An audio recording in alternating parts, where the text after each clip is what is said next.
বৃহস্পতিবার রাত প্রায় 11টা নাগাদ হুগলির শ্রীরামপুরের বেলুড়মোড় এলাকায় একটি কাঠের গোডাউনে ভয়াবহ অগ্নিকাণ্ডের ঘটনা ঘটে। মুহূর্তের মধ্যেই আগুন ছড়িয়ে পড়ে কাঠের স্তূপে। খবর পেয়ে ঘটনাস্থলে দমকলের একাধিক ইঞ্জিন এসে আগুন নেভানোর কাজ শুরু করে, তবে আগুন নিয়ন্ত্রণে আনতে যথেষ্ট বেগ পেতে হয় তাদের। ঘটনার খবর পেয়ে ঘটনাস্থলে আসেন হুগলির চাঁপদানি বিধানসভার বিধায়ক তথা শ্রীরামপুর হুগলি সাংগঠনিক জেলা তৃণমূল কংগ্রেসের সভাপতি অরিন্দম গুইন, শ্রীরামপুর উত্তরপাড়া পঞ্চায়েত সমিতির সভাপতি মণি সাপুই, পেয়ারাপুর গ্রাম পঞ্চায়েতের প্রধান শেখর সাপুই এবং শ্রীরামপুর থানা ও পেয়ারাপুর ফাঁড়ির ভারপ্রাপ্ত আধিকারিক, দমকল কর্মী এবং অন্যান্যরা।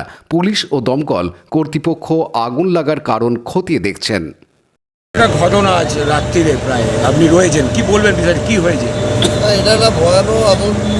যেহেতু এখানে কাঠের গোলা, কিছু পরিমাণে কাঠ আছে, এবার ওনারা রাত্রি 8:30-9টার সময় বন্ধ করে দিয়ে চলে যান। এবার হঠাৎ করে রাত্রি 10:30-11:15 নাগাদ আগুনটা লাগে। যেটা ভয়াবহ আগুন, দেখতেই পাচ্ছেন প্রায় 8-10খানা গাড়ি এসছে, সে তাতে আগুন কন্ট্রোল করতে তাদের হারিয়ে হয়ে যাচ্ছে। কাজেই আগুনটা অনেক বড় আগুন বলে মনে করছি আমরা। এখানে সমস্ত আমাদের সদস্যরাও এসছেন, সমস্ত এলাকার মানুষজন আছেন। ফায়ার ব্রিগেড আপনার চেষ্টা করছে আগুন নেওয়ার। আশা করি আর কিছুক্ষণের মধ্যে আগুনটা কন্ট্রোলে আসবে। হতাহত বা ক্ষয়ক্ষতির কিছু পরিমাণ? ক্ষয়ক্ষতি তো প্রচুরই হয়েছে। ধরুন কাঠের গোলা, তার আশেপাশে বাড়িঘর, তাদের ক্ষয়ক্ষতি হয়েছে, কিন্তু হতাহত বা কোনো সেরকম কিছু।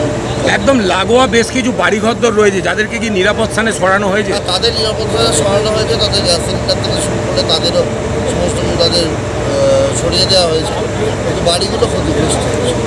এই যে বাড়িগুলো ক্ষতিগ্রস্ত হয়েছে, এর কি দায় যে সংস্থাতে আগুন লেগেছে? এটা তো একটা accident. Abhishek Gupta report, Hooghly TV. Like, share, subscribe করুন হুগলি টিভি।